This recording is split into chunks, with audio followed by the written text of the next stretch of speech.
On this episode of Bite Sized, we are watching and discussing the 33rd scene of the movie Twilight. For those of you watching along at home, that's from 41:39 to 44:23. And now, on to the episode.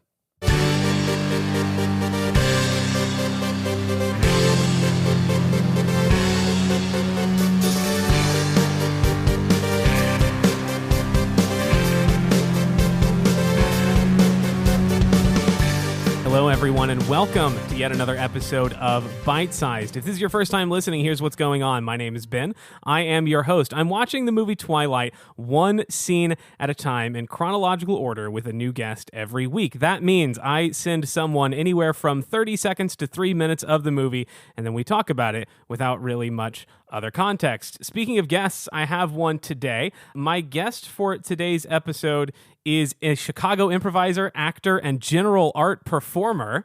Not exactly sure. A man of all trades, I guess. You can do anything. Chas Lilly, welcome to Bite Size. Hello. Thank you for having me. This is truly, I cannot wait to talk about this scene. That's good. I'll try not to make you wait too long, but we do have a normal way of doing things around here. I'm going to start this interview the way I start every interview on the show by asking you, Chas Lilly, what is your history with the Twilight franchise? I would have been a senior in high school, and I was a camp counselor. I was raised Catholic, so I'm at this like weird Catholic summer camp, and I'm a counselor at this thing.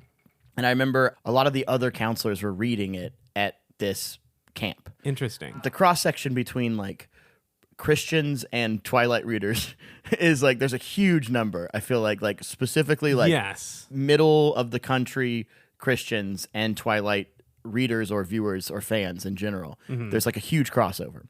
I remember them being like really into it. They were like so excited about it. At that time everything was compared to Harry Potter. They're like, this is the new Harry Potter.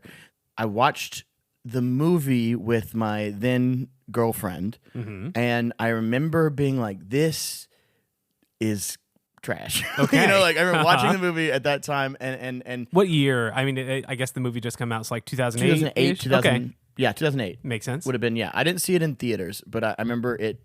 We watched it at on my DVD, I guess. Yeah, we watched it on DVD at my girlfriend's house at the time with like a big group of people, and everybody was into it, and I was like, "What are you talking about?" Yeah, this is one of the craziest films I've ever seen in my entire life.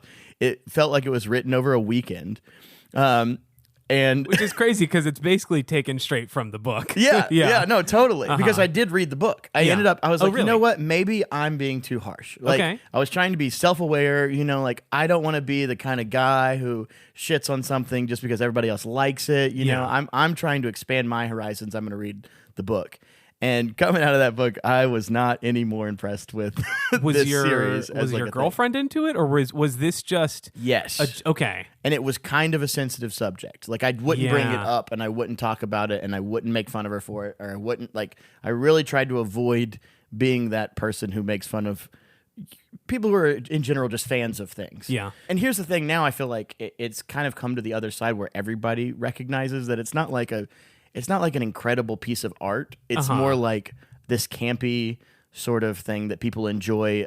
I know that they enjoy unironically, but they understand. There is, yes. There is a lot of people on this show throw around the word campy. And also a phrase that comes up a lot is appreciating it for what it is. Yeah. Which is a very nice way of saying sort of, liking it on the one hand, but also being able to sort of laugh at its faults, warts and all. You can recognize it's bad, right? There are some choices in these movies. Sure. Yeah, there are some interesting decisions that maybe not everyone would have made, and some wrong choices for sure. Yeah. Yeah, I would agree. So you read the book. I read the book when I was a freshman in college, and I just kept being like, I don't believe any of this. Everything that is romanticized is unhealthy. Yeah. There's not a single bit we're going of to talk about that a lot later in this episode. Yes. I would be screaming at people to run away from this relationship in real life. But that's like part of the fantasy, I think, for people is like, I can change him. It's dangerous. Yes. Yeah. Right. Yeah. No, I get it.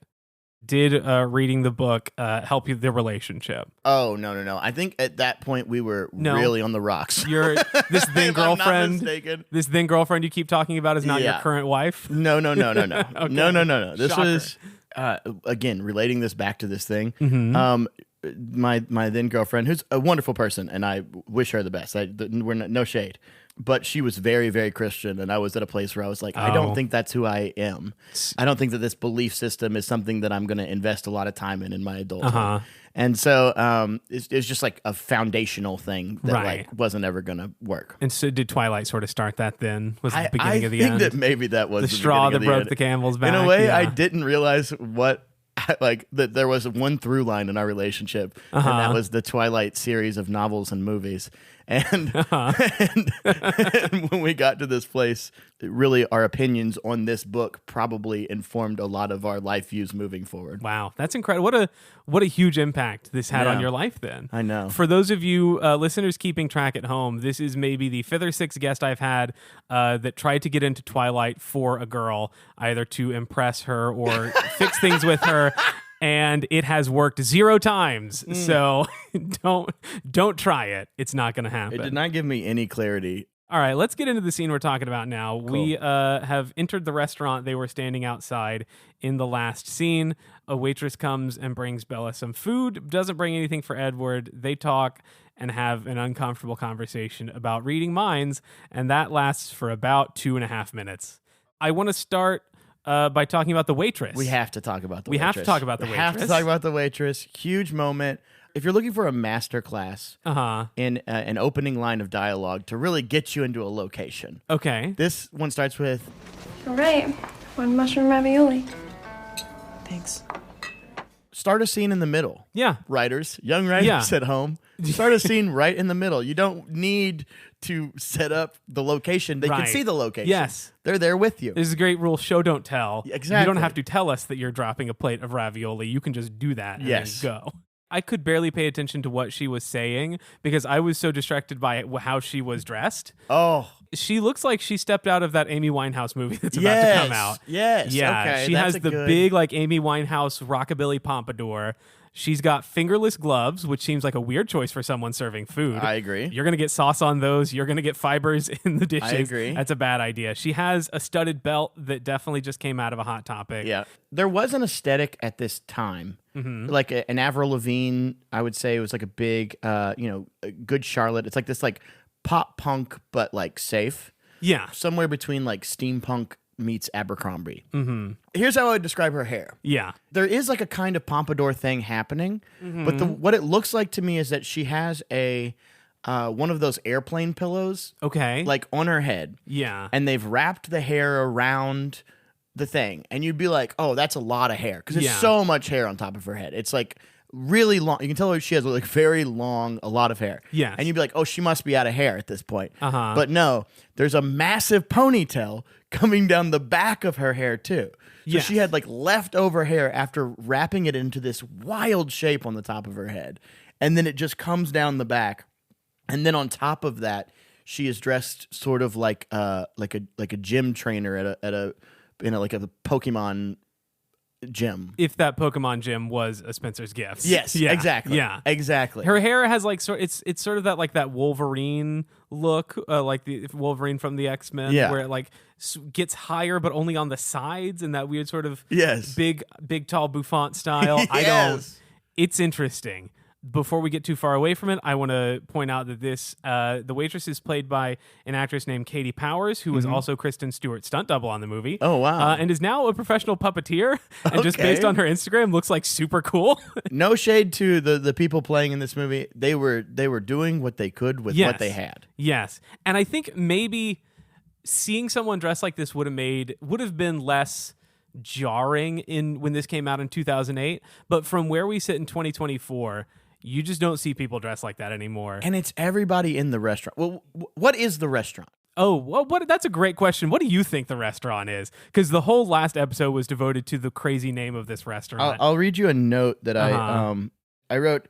This bohemian diner is full of greedy perverts. Okay, yeah. You're not wrong about that. The name of the restaurant is The Bloated Toad. Seriously. Bella gets some mushroom ravioli. Edward gets nothing because he's on a special diet. Because I'm on a special diet. So, are you sure there isn't anything I can get for you? No, thank you. Let me know.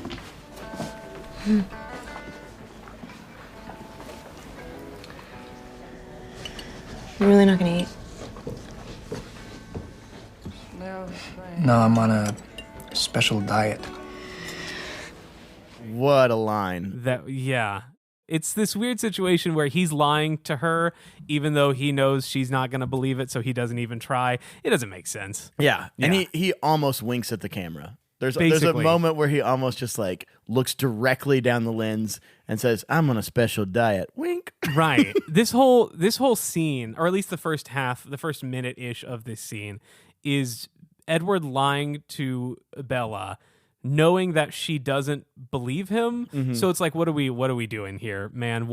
Just skip to the actual conversation. Yeah. Why are you making us go through you listing fake joke answers to questions she's not asking, including the square root of pi? You gotta give me some answers. Yes, no. To get to the other side. 1.77245. I don't want to know what the square root of pi is. You knew that? And I just wrote, I hate this. Yeah. Because it's not fun to watch. Bella immediately recognizes that that's the square root of pi. Yeah. And this really turns Edward on. Surprises him. He's like, "Oh, you knew that was the square root of pi or whatever?" Mm-hmm. You know, I thought you had to be 100 years old to know that that was the square root of pi. And not a high schooler who probably learned about that in math class a couple days ago. Yeah. And it can't be stated enough that this is a high schooler and a 100 and something year old man. Yes. It truly can't be stated enough. Like, even there's a part of me that's like, there's another movie in the future. Anybody out there at home, if you want to write this movie, you have the rights to it. I give you permission. Put me in it. Okay. It's like 50 years down the road, and Bella hates Edward because she realized that she was kind of like, she hasn't aged at all. She looks exactly the same, right? It's still that Kristen Stewart at, whatever age she became a vampire in the future. Right. Things. She learns truly what it means to live for an eternity. So she is now resents him. Yeah. For turning her into this vampire, because she realizes that he was kind of just an old pervert. Yeah. Who, at this point, Edward has a new 17-year-old. Right. He's moved on. He's moved on. There's a new 17-year-old that he's trying to convert into this thing.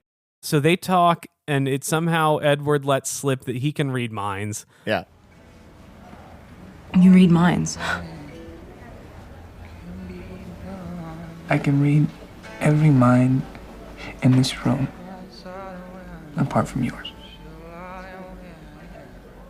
Just money, sex, money, sex, cat.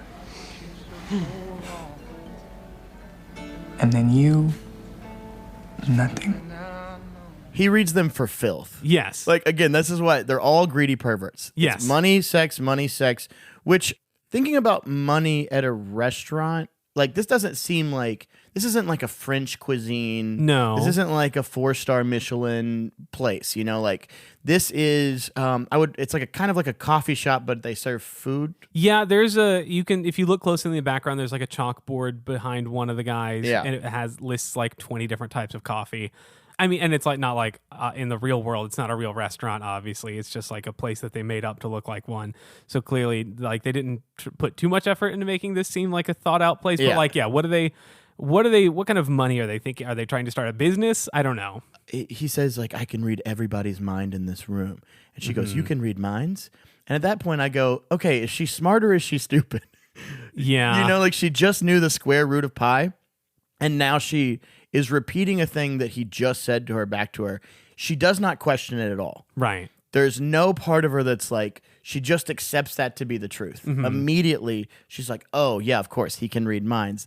And then he's like, I can read everybody's mind in this room except for yours. Mm-hmm.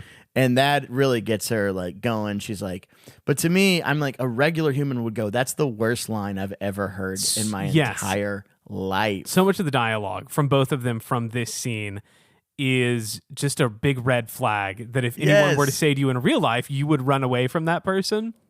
And I feel like if I'm being overly negative to this scene, it's because in the 33 episodes we've done now of this show, this is like the 4th or 5th time they've basically had this exact conversation where she's like, there's something you're not telling me. And he's like, I just can't stay away from you. And it's just weird and just... I'm tired of seeing this exact same conversation, and I want the movie to move on to something else, to anything else. Please, God, stop. Yeah, what is that? Is there something in that they're like, oh, the mystery is hot? Who knows? The mystery of it is hot, and the moment that something becomes not mysterious, it loses its sexiness. And there's like, maybe this is one of those things that is less noticeable when you watch a movie the way you're supposed to watch it. Because like with each conversation, it sort of Edward's lying, he sort of stops trying to deceive her little by little. And so maybe we're supposed to see that as sort of, the defense is falling apart. But from the way I'm watching it for this show, it's just the same conversation 5 times in 40 minutes now. And I'm done with it. Yes. I even wrote at one point, well, first of all, he reads everybody's mind in the room, and then there's the one guy thinking about We got to talk about the cat guy. The cat guy. Yeah. The second most relatable and interesting character in the scene. Yeah, I would argue the most interesting character, only because it is the best performance. Yes. It is the best performance of it. The joke lands. Solid joke. He goes around reading minds, money, sex, money. He looks at this guy, big, tough guy with long hair and a beard. Sort of like looks like he could be in Slipknot or something. Yes. Yeah. A chin piercing. Yes. And he says cats. And after he says cats, the guy looks to the side and gives this little sigh, like he's just thinking about his cats. Which I do all the time. Yeah, and it was funny. It's genuinely a funny moment in this otherwise batshit scene. Somebody delivers the most believable. Like, I want to know where this actor is. Just good physical comedy. Great comedy in that moment. And it's so funny because everybody else in this restaurant, like, this is like the most Isley bar of Washington. Yeah. It's like everybody is like, apparently, like, they have very simple goals, and they're like all like the idea is that they're all full of vices, and they're all in one place. Yes, and they're all in the exact same place. They're so uninteresting to Edward, which is because they're such filth. He's looking across the table at this again. I can't help but read it as this pure brunette. Yeah, this blank slab of concrete, this tabula rasa onto which you can project your own personality. Yes. Yeah. Because you also think that people who think about sex and money are the worst, most like the least interesting people in the world. Yeah. If you were in that restaurant and he read your mind, what would his one word summary be of your thoughts? I mean, what age am I? You are just currently the age you are now. Okay. You're magically, or any restaurant really. Edward's there. He's reading your mind. What's the one word summary he would give to Kristen Stewart? He'd probably be like, "Oh, that guy just hates everybody here." Yeah, that guy's really annoyed that he's at this restaurant and all of these people are around him, and he wants to be home. As soon as possible. Makes sense. In his house, on his couch, as quickly as possible. If he looked at me, if he read my mind at a restaurant, he would probably say, that guy is obsessed with the menu and making sure he's ordering the right combination of appetizers, entrees, and drinks. Yes. Because for whatever reason, when I sit down at a restaurant and I look at the menu, there are wrong answers and right answers, and I have to get it right. Okay. I'm the kind of guy that if I know I'm going to a restaurant, I will get online and look at the menu the night before and figure out start thinking about what I should order. That's what my wife does. And I am the exact opposite. I feel like discovering the menu is part of the experience for me. Part of the restaurant experience is sitting down and going, I have no idea what I'm going to see. And then getting it and going, okay, now I have to rely purely on instinct. Yeah. Now I become primal. See, I can't do that. There's 2 reasons I can't do that. One is, what if I get to the restaurant and there's nothing that I like? Sure. That's a failure. That's a lost condition. Another is, what if there are too many good things and now I have to spend 40 minutes thinking about which one of these is the best thing and the waiter's going to hate that. I cannot go into it open-minded like that. I go into it and I say, what is my body craving at this exact moment? That's incredible. It's about instantaneous, because if the plan the night before, it's like, yeah, maybe that's where my headspace was the night before. Yeah. Maybe that's where what my body wanted in that moment. But when I go into the restaurant, I'm like, what is right now? I'm present. Interesting. Ben, I am a present person. I wish I could be that. I did write down, and this is like a product of like the time that it came out, 2008, 2009. But I was like, this movie feels like Tumblr. Really? How so? Like that section especially. Well, there's a cat joke. There's a cat joke. There's a cat joke, and that's like the joke that kind of lands. Yeah. There's the waitress who's dressed like a Hot Topic. Exactly. Yeah. Like the aesthetic of the scene, even the restaurant they're in, the loaded the toad or whatever decoration and the Yes. lamps and things like that. Everything about it reminded me of the aesthetic of Tumblr specifically at that time. Yeah. And I think probably part of it is because a lot of Twilight stuff ended up on Tumblr at that time. So it's like, they informed each other. Yeah, in it a was way. the same demographic. Like, that's where Twilight fans were, at this point, maybe sort of still on MySpace, but would soon be migrating to Tumblr. Yeah. And I would argue that Tumblr too was where you would go to be a crazy fan of something. Sure, that makes like sense. A really involved, really excited fan of something. Is certainly where it's like where Super Hulock and Sure. If you remember Super Hulock, I was never part of that, but I'm familiar, and I'm sure some of my listeners are. Yeah, Supernatural, Doctor Who, and Sherlock BBC's fans. Sherlock, they were like. And there was always an element of kind of being horned up for the main characters of those things too. Yes. That was part of the allure. Or Harry Potter, or any of the, I think people really thought of it as like a place where like social justice happened, and really it was mostly fandoms. Yeah, and within those fandoms, there emerged these like ideals and stuff, which I think is not a bad thing. So there's that. Zero chemistry between these two actors, for sure. It is about as stiff as I've ever seen a relationship. Nothing in their performances. And they were dating at the time, right? Well, I think that's one of those things that the studio just told us that for press. Gotcha. Because Kristen Stewart is now out as a lesbian. Yes. And presumably would not have been interested in him at the time. Robert Pattinson is on the record in interviews, not straight up saying, but sort of winking at the fact that he hated being on the Twilight set and was just so completely checked out the entire time. And there are certain scenes where you can see he's making no effort to hide that, and this is kind of one of them. Yes. Yeah. I see zero intent from either one of them to pretend to be attracted to the other. You're absolutely correct. Yeah. There's zero chemistry. Yeah. The other thing I noticed, there's a moment in this that's very funny to me. He's like, I can read everybody's mind in this room except for you. And she's like, is there something wrong with me? And then you, nothing. It's very frustrating. Is there something wrong with me? See, I tell you I can read minds, and you think there's something wrong with you. That makes me want to vomit. Yeah. That moment specifically is one of the most toxic things I've ever heard. And he's like, I just told you I could read minds, and you think there's something wrong with you? And I just feel like that is a moment where I agree with Edward. Yeah. I just wrote in my notes, run away. Yeah. Run away. This I whole did too. Scene. Close to the end, he says something like, I don't have the strength to stay away from you anymore. What is it? I don't have the strength to stay away from you anymore. And then she says, Then don't.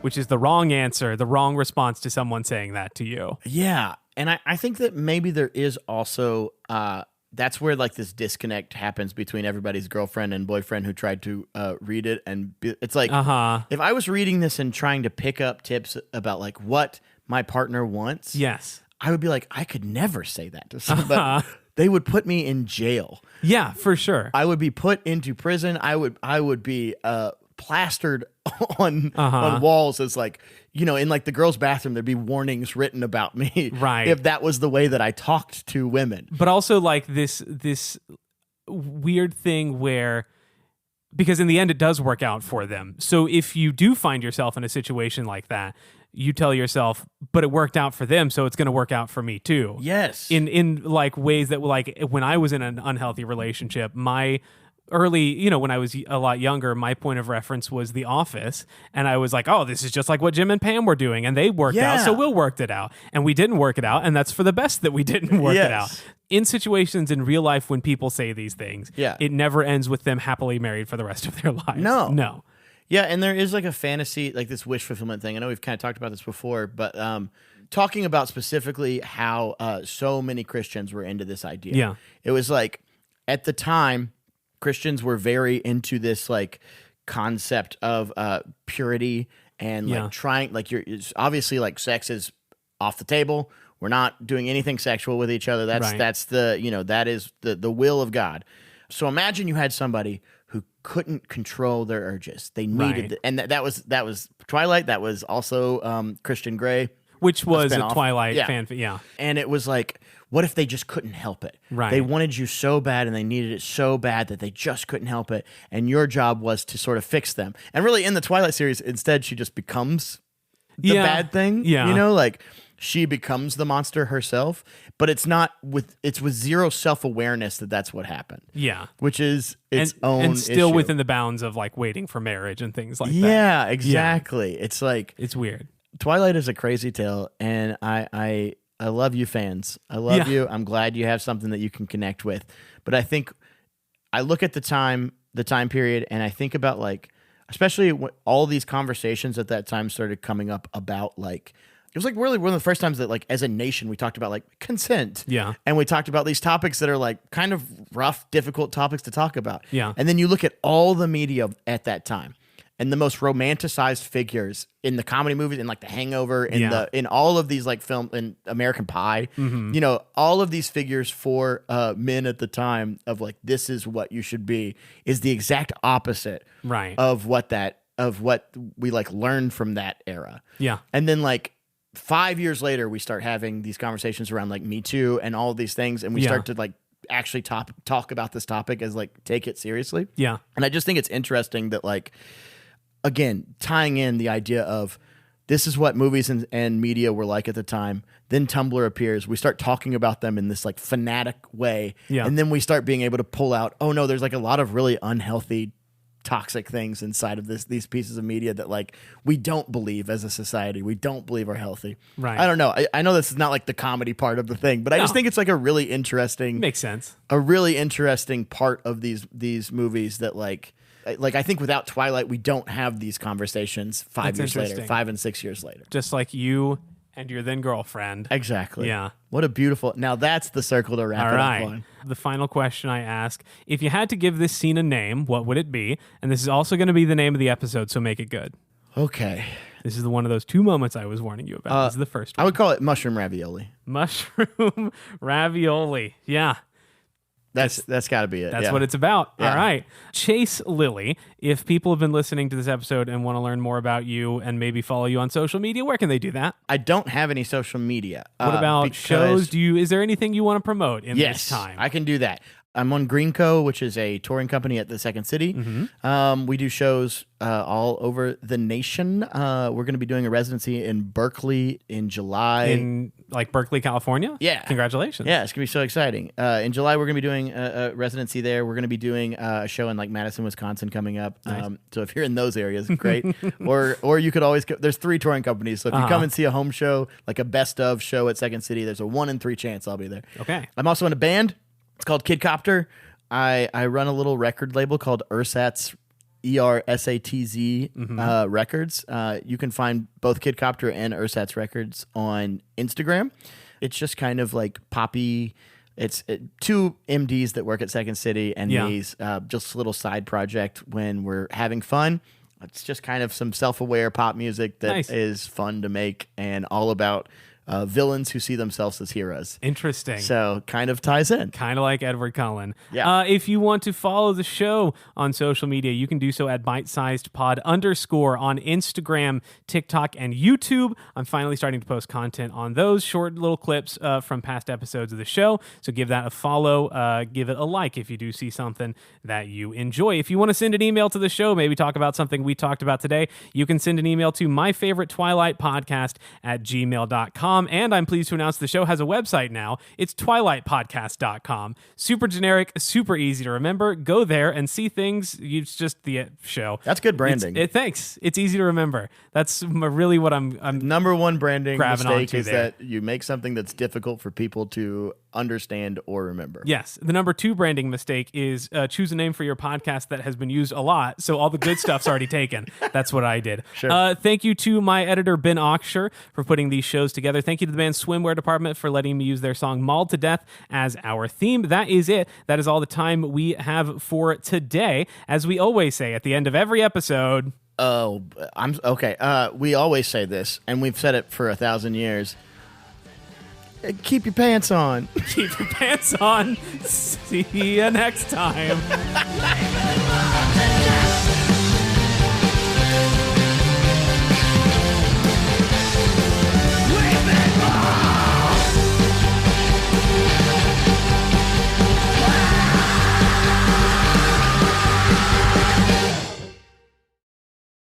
All right, one mushroom ravioli.